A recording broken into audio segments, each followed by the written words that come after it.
AP assembly budget సమావేశాలు సోమవారం ఉదయం 9 గంటలకు ప్రారంభమయ్యాయి. 10 గంటలకు శాసన మండలి సమావేశాలు ప్రారంభమయ్యాయి.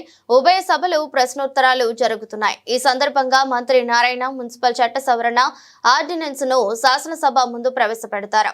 అలాగే ఏపీ ఫిల్మ్ అండ్ టెలివిజన్ పై యాన్యువల్ రిపోర్ట్ ను మంత్రి దుర్గేష్ సభ ముందు ఉంచనున్నారు.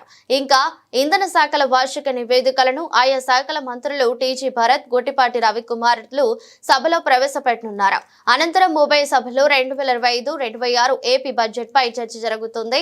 వివిధ కేటాయింపులు, సంక్షేమానికి నిధులు తదితర అంశాలపై అసెంబ్లీలో చర్చ జరుగుతుంది.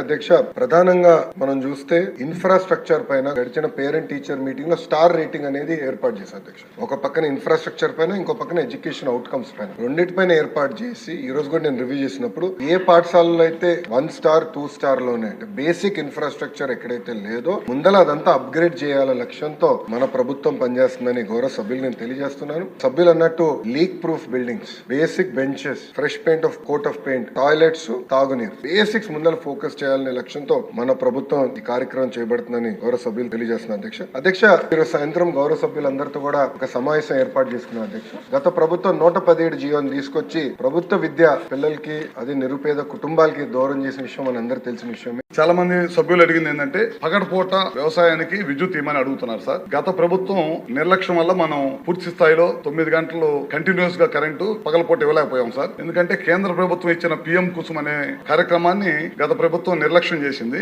మన ప్రభుత్వం అధికారంలోకి వచ్చిన వెంబటే ముఖ్యమంత్రి గారు ప్రధానమంత్రి గారికి లెటర్ రాసి ఈ పిఎం కుసుమ్ కార్యక్రమాన్ని ఈ రాష్ట్ర ప్రభుత్వం చేపడుతుందని చెప్పగానే మొత్తం 4.5 లక్షల వ్యవసాయ కనెక్షన్లు ఈ రాష్ట్రానికి అవసరం సార్. ఫస్ట్ విడతగా 1,00,000 కనెక్షన్ శాంక్షన్ అయిపోయినాయి. మళ్ళీ 2 లక్షల కనెక్షన్స్ కి మళ్ళీ పిఎం కుసుమ్ ద్వారా మళ్ళీ ఇంకో 2 లక్షల కనెక్షన్స్ కూడా నిన్న మొన్నట్లో కూడా కేంద్ర ప్రభుత్వం మనల్ని టెండర్లు పిలుచుకోమని అవకాశం ఇచ్చింది సార్. ఈ కనుక తొందరలో కనుక టెండర్లు పిలిచి కనుక సోలార్ తీసుకొని వచ్చి పిఎం కుసుమ్ ద్వారా సోలార్ ప్లాంట్లు కనుక తీసుకొచ్చి ఎక్కడైతే 33/11 kV సబ్స్టేషన్స్ ఉన్నాయో అక్కడ కనుక తీసుకొచ్చి పెడితే కనుక రాబోయే రోజుల్లో ఈ ప్రభుత్వం వ్యవసాయ రైతులకి పూర్తిగా పగలపూట ఎక్కడ కూడా ఇబ్బంది లేకుండా 9 గంటలకు కరెంట్ ఇవ్వగలుగుతాం సార్. అదే విధంగా దాదాపు ఒక్కొక్క వ్యవసాయ కనెక్షన్ వచ్చేసరికి